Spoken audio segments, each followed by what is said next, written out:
magandang buhay, mabuting tao.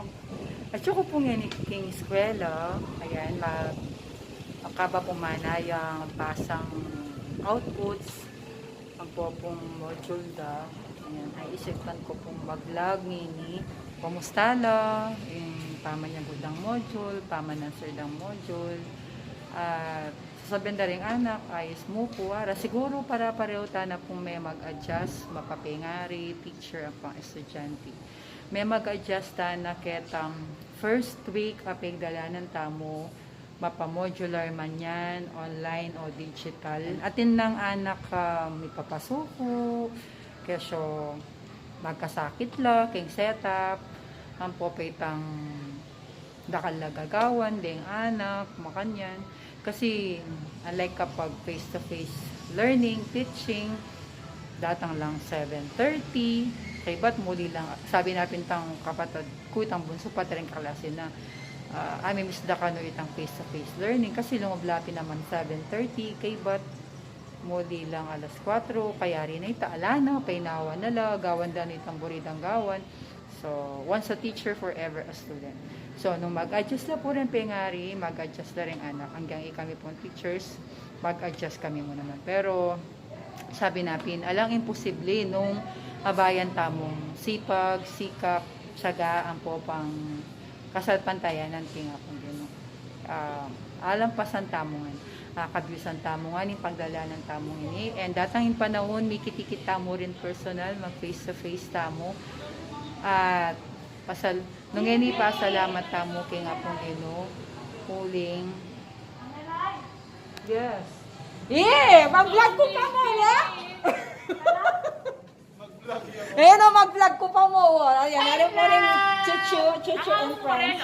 Na? Nakaw Morelo. Binubuni. Ala, magandang buhay, mabuting tao ako mo. Ay, mga tao. Ayan o, yarino po rin, muli no po kanyan.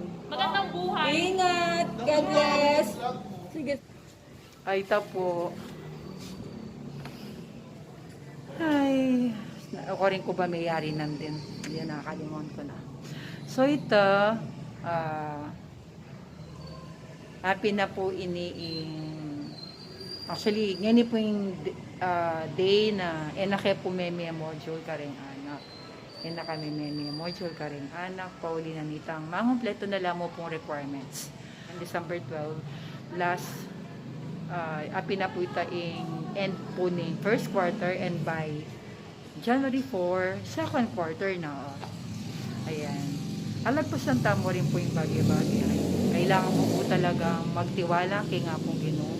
At nanong at pagsubok kapag dala ng damo, alagpasan tamo. Sabihan ko palagi ka rin anak, laban lang, adya, all is well, 555. Ayan. Yan na yung puntiyak. Yan na yung puntiyak kaming eskwela.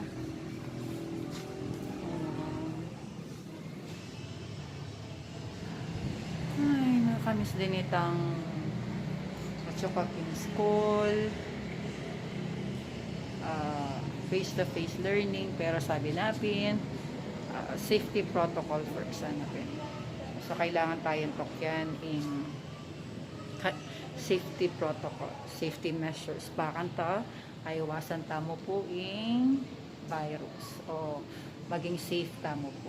Mapapengari, estudyante at teachers at school admin. Ayan. So, lagi tamo pong manyulod, face mask, mag-face shield. Ayan. So, ako po personally, kanita po mag-face shield ko. Onin pong bintang po itang kapilan ba ito? Mga third week ata, ning paman may module. October po ito. Maka-face mask ko and then maka-face shield ko. So, bala mapupuput ko. Iyak may pang snawa. So, sabi ko ako pala kapad itang maka-facial ko at the same time maka-face mask ko. So, ang gawa ko, ito. Ana akong kapot ng kapot la. Sabi natin ng teacher ko, kano kapot la ako. Ayan. Atin ka rin anak, tamo, o ako personally, atin ka rin advice ko, mangutang na, actually nandin pa, sabi na, ma'am,